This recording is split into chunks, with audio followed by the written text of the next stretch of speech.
श्री सद्गुरुदेव भगवान की जय। परम प्रभु श्री रामलाल महाराज की जय। योगीराज अनंत स्वामी श्री चंद्रमोहन जी महाराज की जय। श्री सदाशिव भगवान की जय। श्री वृंदावन बिहारी लाल की जय। श्री शंकर भगवान की जय। ओम श्री परमात्मने नमः।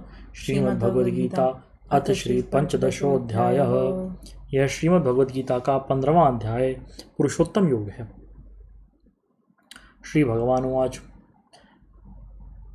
ऊर्ध्वमूलमधशाखमश्वत्थं प्राहुरव्ययं छन्दांसि यस्य पर्णानि यस्तं वेद स वेदवित्। श्री भगवान बोले, आदि पुरुष परमेश्वर रूप मूल वाले और ब्रह्मा रूप मुख्य शाखा वाले, जिस संसार रूप पीपल के वृक्ष को अविनाशी कहते हैं तथा वेद जिसके पत्ते कहे गए हैं, उस संसार रूप वृक्ष को जो पुरुष मूल सहित तत्व से जानता है वह वेद के तात्पर्य को जानने वाला है। अधश्चोर्ध्वं प्रसृतास्तस्य शाखा गुणप्रवृद्धा विषय प्रवालः अधश्च मूलान्यनुसंततानि कर्मानुबंधीनि मनुष्यलोके। उस संसार वृक्ष की तीनों गुणों रूप जल के द्वारा बढ़ी हुई एवं विषय भोग रूप कोपलों वाली देव, मनुष्य और तिर्यक आदि योनि रूप शाखाएं नीचे और ऊपर सर्वत्र फैली हुई हैं तथा मनुष्य लोक में कर्मों के अनुसार बांधने वाली अहंता, ममता और वासना रूप जड़ी भी नीचे और ऊपर सभी लोकों में व्याप्त हो रही हैं। न रूपमस्य तथोपलभते नान्तो न चादिर्न च संप्रतिष्ठा अश्वत्थमेनं सुविरूढ़मूलम् असंगशस्त्रेण दृढ़ेन चित्वा। इस संसार वृक्ष का स्वरूप जैसा कहा है वैसा यहाँ विचार काल में नहीं पाया जाता, क्योंकि न तो इसका आदि है और न अंत है तथा न इसकी अच्छी प्रकार स्थिति ही है। इसीलिए इस अहंता, ममता और वासना रूप अति दृढ़ मूलों वाले संसार रूप पीपल के वृक्ष को दृढ़ वैराग्य रूप शस्त्र द्वारा काटकर ततः पदं तत्परिमार्गितव्यं यस्मिन् गता न निवर्तन्ते भूयः तमेव चाद्यं पुरुषं प्रपद्ये यतः प्रवृत्तिः प्रसृता पुराणी। उसके पश्चात उस परम पद रूप परमेश्वर को भली भांति खोजना चाहिए, जिसमें गए हुए पुरुष फिर लौटकर संसार में नहीं आते और जिस परमेश्वर से इस पुरातन संसार वृक्ष की प्रवृत्ति विस्तार को प्राप्त हुई है, उस आदि पुरुष नारायण के मैं शरण हूँ। इस प्रकार दृढ़ निश्चय करके उस परमेश्वर का मनन और निधिध्यासन करना चाहिए। निर्माणमोहाजितसंगदोषाध्यात्म नित्याविनिवृत्तकामः द्वन्द्वैर्विमुक्ता सुखदुःख संजैर्गच्छन्त्य मूढ़ा पदमव्ययं तत्। जिसका मान और मोह नष्ट हो गया है, जिन्होंने आसक्ति रूप दोष को जीत लिया है, जिनकी परमात्मा के स्वरूप में नित्य स्थिति है और जिनकी कामनाएं पूर्ण रूप से नष्ट हो गई हैं, वे सुख दुख नामक द्वंद्वों से विमुक्त ज्ञानी जन उस अविनाशी परम पद को प्राप्त होते हैं। न तद्भासयते सूर्यो न शशांको न पावकः यद्गत्वा न निवर्तन्ते तद्धाम परमं मम। जिस परम पद को प्राप्त होकर मनुष्य लौटकर संसार में नहीं आते, उस स्वयं प्रकाश परम पद को न सूर्य प्रकाशित कर सकता है, न चंद्रमा और न अग्नि ही। वही मेरा परम धाम है। ममैवांशो जीवलोके जीवभूतः सनातनः मनः षष्ठानि इंद्रियाणि प्रकृतिस्थानि कर्षति। इस देह में यह सनातन जीवात्मा मेरा ही अंश है और वही इस प्रकृति में स्थित मन और पांचों इंद्रियों को आकर्षण करता है। शरीरं यदवाप्नोति यच्चाप्युत्क्रामतीश्वरः गृहीत्वैतानि संयाति वायुर्गन्धानि माशयात्। वायु गंध के स्थान से गंध को जैसे ग्रहण करके ले जाता है, वैसे ही देह आदि का स्वामी जीवात्मा भी जिस शरीर का त्याग करता है, उससे इस मन सहित इंद्रियों को ग्रहण करके फिर जिस शरीर को प्राप्त होता है उसमें जाता है। श्रोत्रं चक्षुस्पर्शनं च रसनं घ्राणमेव च अधिष्ठाय मनश्चायं विषयानुपसेवते। यह जीवात्मा श्रोत्र, चक्षु और त्वचा को तथा रसना, घ्राण और मन को आश्रय करके अर्थात इन सबके सहारे से ही विषयों का सेवन करता है।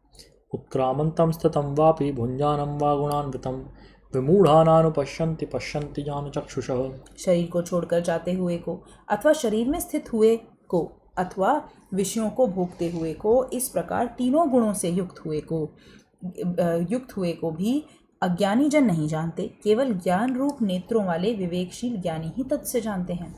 यतन्तो योगिनश्चैनं पश्यन्त्यात्मन्यवस्थितं यतन्तोऽप्यकृतात्मानो नयनं पश्यन्त चेतसः। यत्न करने वाले योगी जन भी अपने हृदय में स्थित इस आत्मा को तत्व से जानते हैं, किंतु जिन्होंने अपने अंतःकरण को शुद्ध नहीं किया है, ऐसे अज्ञानी जन तो यत्न करते रहने पर भी इस आत्मा को नहीं जानते। यदादित्यगतं तेजो जगद्भासयतेऽखिलं यच्चन्द्रमसि यच्चाग्नौ तत्तेजो विद्धि मामकम्। सूर्य में स्थित जो तेज संपूर्ण जगत को प्रकाशित करता है और जो तेज चंद्रमा में है और जो अग्नि में है, उसको तो मेरा ही तेज जान। गामाविश्य च भूतानि धारयाम्यहमूजसा पुष्णामि चौषधि सर्वाः सोमो भूत्वा रसात्मकः। और मैं ही पृथ्वी में प्रवेश करके अपनी शक्ति से सब भूतों को धारण करता हूँ और रस स्वरूप अर्थात अमृतमय चंद्रमा होकर संपूर्ण औषधियों को अर्थात वनस्पतियों को पुष्ट करता हूँ।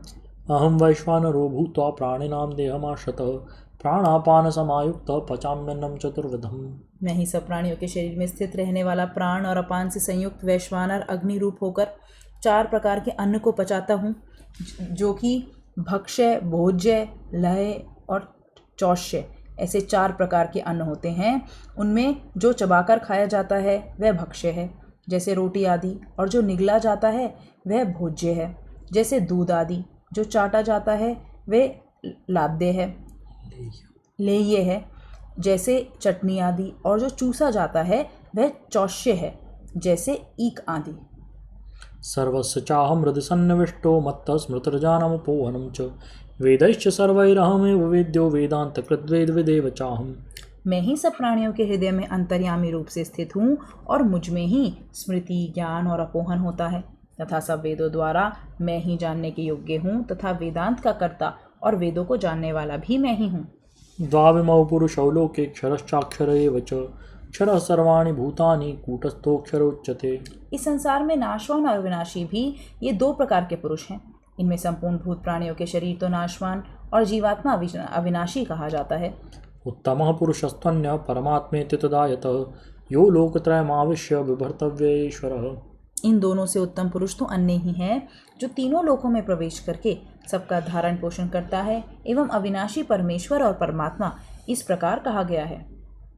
यस्मात्क्षरमतीतोऽहम् अक्षरादपि चोत्तमः अतोऽस्मि लोके वेदे च प्रथितः पुरुषोत्तमः। क्योंकि मैं नाशवान जड़ वर्ग क्षेत्र से तो सर्वथा अतीत हूँ और अविनाशी जीवात्मा से भी उत्तम हूँ, इसीलिए लोक में और वेद में भी पुरुषोत्तम नाम से प्रसिद्ध हूँ।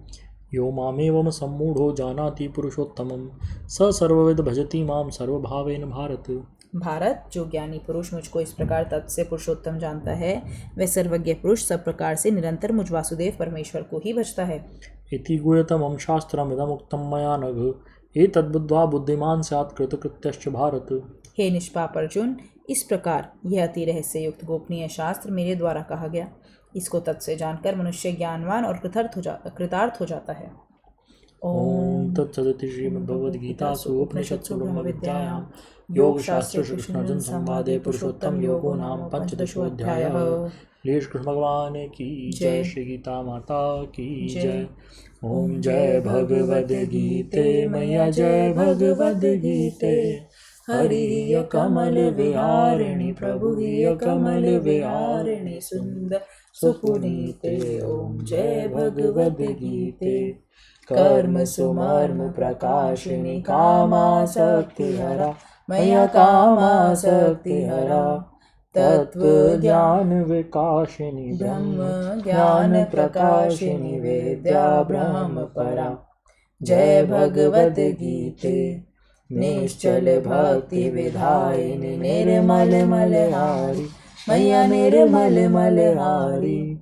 शरण रहस्य प्रदायिनी शरण रहस्य प्रदायिनी सब विधि सुखकारी। ओम जय भगवद गीते। श्राद्ध देश वेदारिणी कारिणी मोद सदा मैया कारिणी मोद सदा। भव भय हारिणी तारिणी भव भय हारिणी तारिणी परमानंद प्रदा। जय भगवद गीते। आसुर भाव विनाशिनी नाशिनी तम रजनी मैया नाशिनी तम रजनी। देवी सद्गुण दायिनी देवी सद्गुण दायिनी हरि रसिका सजनी। ओम जय भगवद गीते। समता त्याग सिखावनी हरि मुख की वाणी मैया हरि मुख की वाणी।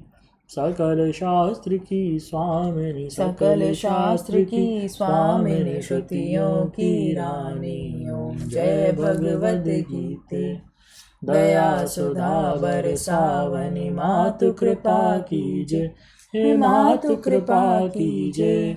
हरिपद प्रेम दान कर प्रभु पद प्रेम दान कर अपनो कर लीजे। ओम जय भगवद गीते। श्री गीता माता की जय। जय। श्री सद्गुरुदेव भगवान की जय। परम प्रभु श्री रामलाल जी महाराज की जय। जय। योगीराज अनंत स्वामी श्री चंद्र मोहन जी महाराज की जय। जय। श्री सदाशिव भगवान की जय। जय। श्री वृंदावन बिहारी लाल की जय। जय। शंकर भगवान की जय। जय। योग सिद्धांत नवा परिच्छेद, योग का अधिकारी कौन। कल हमने शिव संहिता में 4 प्रकार के अधिकारियों का वर्णन सुना था। उससे आगे इसी प्रकार का निर्देश योग दर्शन के उपदेष्टा भगवान पतंजलि देव जी ने भी अपने योग दर्शन में स्पष्ट रूप से कर दिया है, जहाँ पर उन्होंने उपाय प्रत्यय और भव प्रत्यय के योगियों का वर्णन किया है। वहाँ पर श्रद्धा, वीर, स्मृति, समाधि, प्रज्ञापूर्वक इतरेशाम यह सूत्र कह करके उपाय प्रत्यय वाले योगियों का अधिकार बतलाया। और वहाँ पर यह भी स्पष्ट रूपेण कह दिया कि तत्रादिमात्रोपायानाम एवं तीव्र संवेगनामासन्नः समाधि लाभः समाधि फल च भवतीति। अर्थात जो साधक उत्तम अधिकारी हो, अधिमात्रतम हो, उसको अति शीघ्र ही समाधि सिद्धि प्राप्त होती है और समाधि सिद्धि को प्राप्त हो जाया करता है। भगवान पतंजलि देव स्पष्ट निर्दिष्ट करते हैं, मृदु माध्यादि मात्रत्वात् ततोपि विशेष। इस सूत्र पर भगवान व्यास का भाष्य इस प्रकार है, मृदु तीव्रो मध्य तीव्रोधि मात्र तीव्र इति ततोपि विशेषः तद विशेषान् मृदु तीव्र संवेगस्या सन्न ततोः मध्य तीव्र संवेगस्या सन्नतरः तस्मादधिमात्र तीव्र संवेग स्यात् अधिमात्रो पापस्याप्यासन्नतमः समाधिलाभः समाधि फलंचेति। अर्थात मृदु साधक और तीव्र संवेग, मध्य साधक, तीव्र संवेग, इस प्रकार से 3 भेद का हो गया। इसी प्रकार से मध्य साधक और तीव्र संवेग, अधिमात्र साधक और तीव्र संवेग, अधिमात्रतम साधक और तीव्र संवेग, इस प्रकार से साधक के यह 3 प्रकार के भेद होते चले गए। जो साधक जिस संवेग का है उसी प्रकार का उपाय उसको मिलना चाहिए, तब वह अपने विषय में शीघ्र सिद्धि को प्राप्त कर सकता है। जिस प्रकार उक्त प्रकरण में भगवान शिव ने अधिमात्रतम साधक को सर्वयोगाधिकारी, अधिमात्र साधक को हठ योग अधिकारी, मध्य साधक को लयाधिकारी और मृदु साधक को मंत्र योग अधिकारी बतलाया। ये लोग अपने अपने अधिकार के अनुसार ही प्रगति कर सकते हैं। एक अत्यंत वीरवान, बलयुक्त एवं उत्साही योग से कोई कहे कि तुम दौड़ करके 10 मील से अमुक वस्तु ले आओ तो वह ले आएगा, किंतु यही बात एक मंदाधिकारी, हीन वीर, महाव्याधिग्रस्त व्यक्ति से कहो तो वह 1 फरलांग भी नहीं दौड़ सकेगा, प्रत्युत थोड़ी दूर दौड़ने की चेष्टा करने पर ही उसका प्राणांत हो जाएगा। इसी प्रकार जो साधक अल्पवीर, वासना भोगी और व्याधिग्रस्त हैं, ऐसे व्यक्ति को यदि हम हठ और लय की शिक्षा दें तो वे साधनाएं उसके लिए हानिप्रद ही सिद्ध होंगी, श्रेयस्कर नहीं। इसलिए जो मनुष्य जिस विद्या का अधिकारी है, गुरुदेव उसको उसी हित बुद्धि से उस विद्या में प्रवेश कराते हैं। मुझे एक छोटा सा दृष्टांत स्मरण हुआ है जो यहाँ पर पूर्ण रूपेण घटित होता है। एक स्थान पर एक महात्मा अपने योग प्रचार का कार्यक्रम निभा रहे थे। उन्होंने व्याख्यान देते हुए अपने भाषण में कहा कि योग विद्या सार्वभौम विद्या है, इसे हर व्यक्ति प्राप्त कर सकता है। हिंदू, मुसलमान, यहूदी, पारसी, किसी का भी भेदभाव इसके अंदर नहीं है। वे महात्मा बड़े सरल चित्त थे। उन्होंने योग विद्या को भूमंडल के प्राणी मात्र के लिए बतला दिया।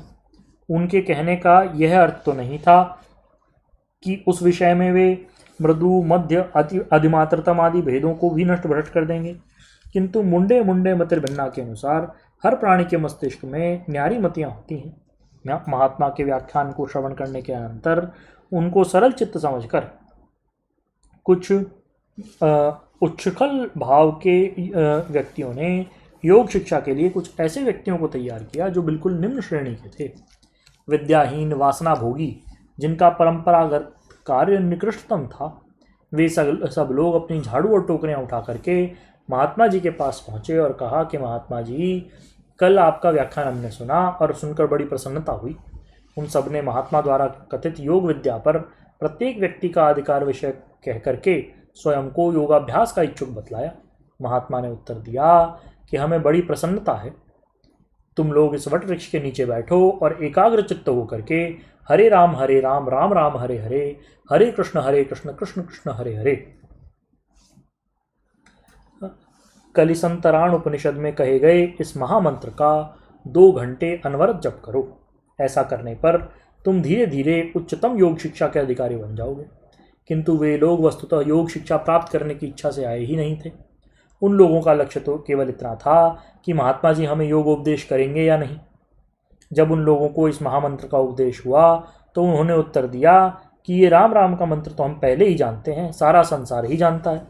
हम तो उस योग का अभ्यास करेंगे जिस योग का अभ्यास उच्च वर्णों में पैदा होने वाले आपके ब्रह्मचारी कर रहे हैं। महाराज जी ने उनकी मनोवृत्तियों को पहचाना और उन्होंने अपने 2-1 हठाभ्यासियों को बुला करके बद्ध पद्मासन लगवा करके उनके सामने बैठा दिया और कहा कि भाई यदि ऐसी बात है तो ये लोग जो अभ्यास कर रहे हैं वही तुम भी कर लो। अपने पाद तलों को उठा करके जंघा पर जमाओ और उस जमे हुए पैर पर अपने दूसरे पैर के पाद तल को ले जा करके जंघाओं पर जमा दो। अपने दोनों हाथों को पीठ के पीछे से घुमाकर बाएं हाथ से दाहिने पैर के अंगूठे को और दाहिने हाथ से बाएं पैर के अंगूठे को पकड़ लो। मेरुदंड को सीधा रख करके बैठे रहो। इससे तुम्हारा ये आसन सिद्ध हो जाएगा और तुम्हारा ध्यान अभ्यास होने लगेगा। उन लोगों ने आसन करने की चेष्टा की तो वे सब निष्फल रहे और अपने ही मुख से कह उठे कि महाराज जी ये तो हमारे मतलब की चीज़ नहीं, जो हमारे योग्य वस्तु है वो बतलाएं। अंततः वे स्वयं ही इस निर्णय पर आ गए कि उनके लिए यही श्रेष्ठ है कि वे लोग बैठकर कुछ समय तक हरे राम राम राम हरे हरे, हरे कृष्ण कृष्ण कृष्ण हरे हरे इस षोडशाक्षर महामंत्र का जाप करें। थोड़े दिन बाद शनै शनै उनके मनों के अंदर एकाग्रता आई और वे लोग अभ्यासी बन गए। यही कारण है कि हमारे पूर्वजों ने अधिकार भेद की बात बहुत ही उत्तम और प्रामाणिकता के साथ समझाई है। जो व्यक्ति जिस विद्या का अधिकारी है वह उसमें प्रगति कर सकता है। यदि अपने अधिकृत विषय को छोड़ करके इधर उधर भटकेगा तो अवश्य ही अपने लक्ष्य पथ से पतित होकर के लक्ष्य तक पहुंच नहीं पाएगा। अतः हर व्यक्ति को गुरुदेव की शरण में जाकर के गुरुपदेशानुसार अपनी उच्चतम प्रगति के लिए प्रयास करना चाहिए, जिससे शीघ्र परम आनंद और शाश्वत शांति की प्राप्ति हो। प्रिय श्री सद्गुरुदेव भगवान की जय। परम प्रभु श्री रामलाल जी महाराज की जय। योगीराज अनंत स्वामी श्री चंद्रमोहन जी महाराज की जय। सदाशिव भगवान की जय। श्री वृंदावन बिहारी लाल की जय। शंकर भगवान की जय। हर हर महादेव।